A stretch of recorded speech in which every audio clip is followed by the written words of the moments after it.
Welcome to the second lecture of Electronics in Smart City. In the previous lecture, we have seen the concept of Smart City. In this lecture, we are going to start the first unit, that is Necessity of Smart City. The contents of this video lecture are the Smart City philosophy, development of Asian cities, megacities of India, current challenges. The Smart City philosophy. The general philosophy of a smart city goes like this. It is a technologically driven space that connects everything and everyone to operate efficiently. But this is not as easy as we think. There is much more lying beneath the concept of smart city.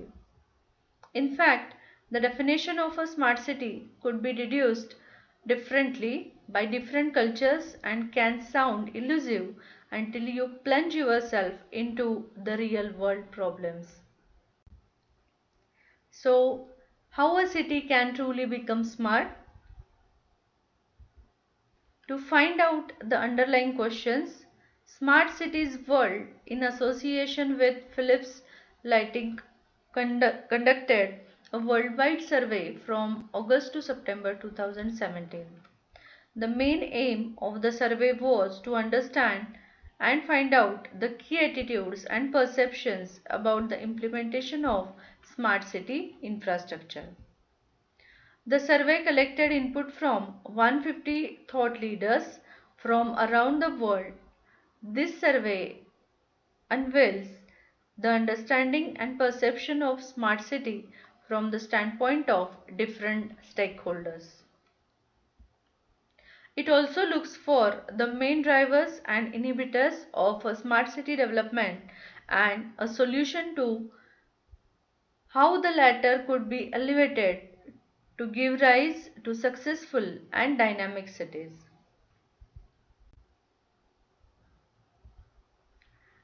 The survey attracted participants from six main categories: governance, energy, transportation, buildings, connectivity, and data. Yet the R&D and the educational sector were also targeted.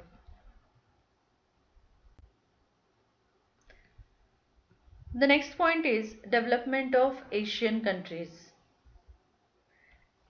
Asia is most rapidly urbanizing region in the world with the largest number of cities, the largest cities in terms of population size, and the cities with the highest population density getting urbanization is important for the region's long-term growth.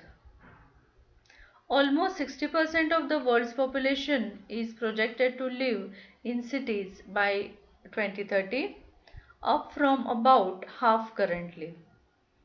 Urbanization is largely an Asian story, with 2 billion people currently living in Asian cities and more than a billion additional people expected to move by 2030.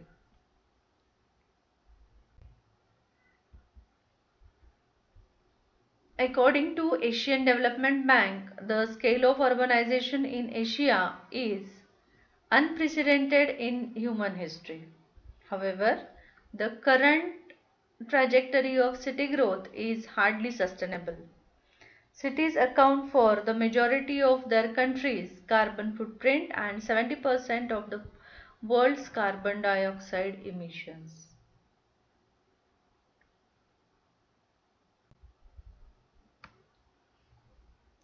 Asian cities already face the challenges of land constraints and high population densities. Thus, their growth path will have to be very different from that Western countries such as US and Europe.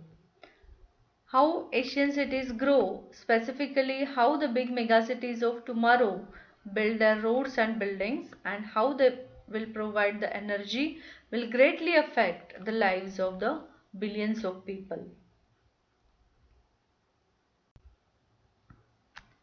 Smart cities promise to be the next frontier of urban development, employing new technologies including sensors, mobile technology, and big data analytics. The Internet of Things is where the devices and appliances in the buildings, cars, streets, and infrastructure can be connected over the Internet, allowing them to talk to each other and to users. These innovations have the potential to improve cities in terms of sustainability, livability, and responsiveness to citizen needs.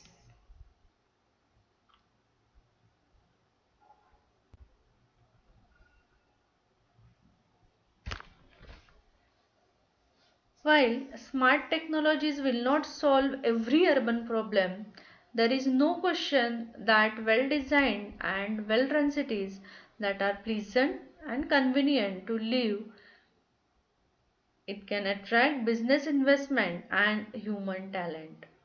Opportunities exist for business and government to create solutions that cater to high rise homes, crowded neighborhoods, congested roads, and more broadly, services that respond to the needs and improve the living quality of the urban residents.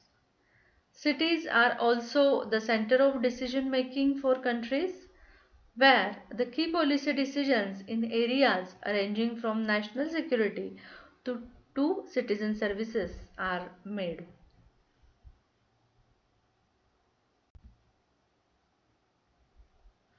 Cities often suffer the greatest losses during natural disasters as they are their country's centers of economy and government. Governments are increasingly expected to be responsive to citizen needs and demands on how to improve the citizens' quality of living. This briefing explores several key areas such as buildings, mobility, energy, citizen services, and demonstrates how Asian cities are evolving and innovating in using smart technologies to achieve the goals of sustainability, livability, and responsiveness. Mega cities of India. Current challenges. 54% of the world's population now lives in urban areas and it is expected to increase to 66% by 2050. As per the UN report World Urbanization Prospectus 2014. This report further highlights the emergence of 28 megacities, that is urban areas with 10 million inhabitants around the world compared to 10 megacities in 1990. Currently, Tokyo is the world's most crowded city with 38 million inhabitants, followed by New Delhi, Shanghai, and Mumbai. New Delhi has 25 million inhabitants, Shanghai has 23 million inhabitants, while Mumbai has 21 million inhabitants.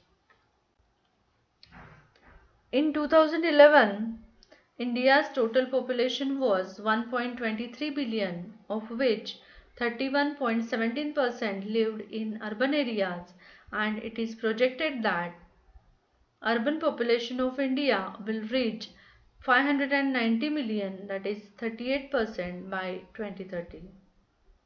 There would be at least 60 cities with a million plus population. At present, the figure stands at 42 cities. The cities are expanding in terms of boundaries and attracting people from other parts of the country for a better life.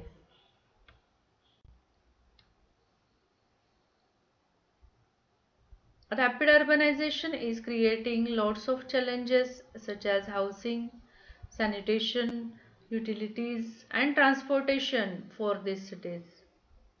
Mobility is emerging as the key challenge for policymakers around the world and India. Delhi and Mumbai are the two key megacities of India with 20 million plus population. These two cities attract more than 200 migrants every day in search of livelihood. By 2030, the population of Delhi and Mumbai will be 36 million and 27 million respectively.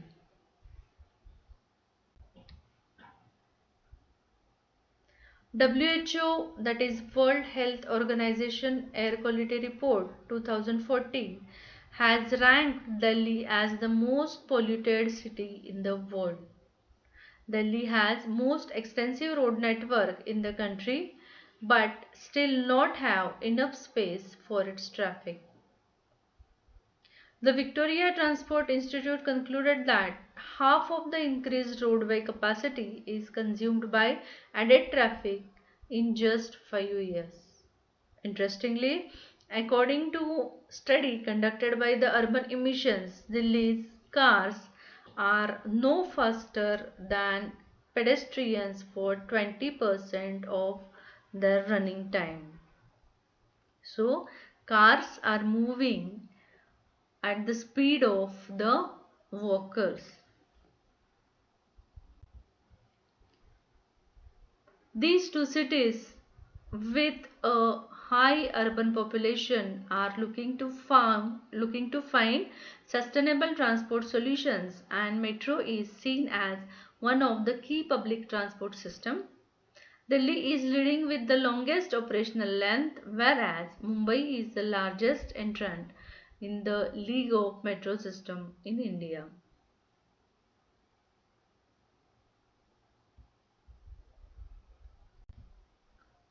Delhi has made significant investment in metro network and created a network of 190 kilometers carrying more than 1.7 million passengers a day.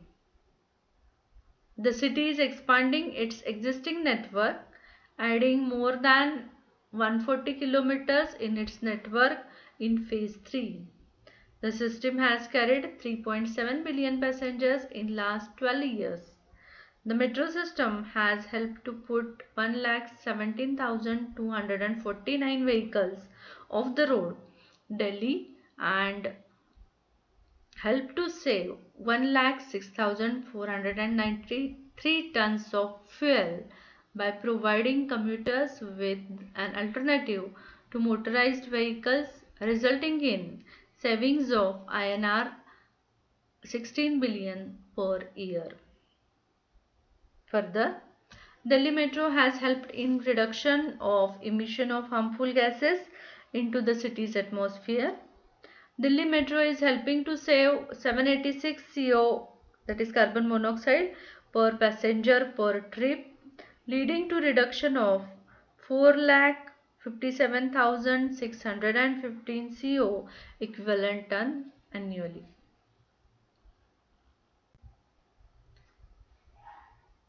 Mumbai has completed first phase of metro construction and launched the commercial operation of it on September 8, 2014. Mumbai Metro has been completed on public-private partnership basis. The first line is 11.4 km long, Versova Andheri Ghatkopar corridor, and has 12 stations on the elevated line. The system carried more than 30 million passengers in the first 100 days. The economic and environment impact of Mumbai Metro is positive, but it is not quantified yet. While most of the solutions to transportation problems in India are implemented with a post facto approach, the growing cities need to plan ahead for the future mobility requirements and make investment with a long term purview.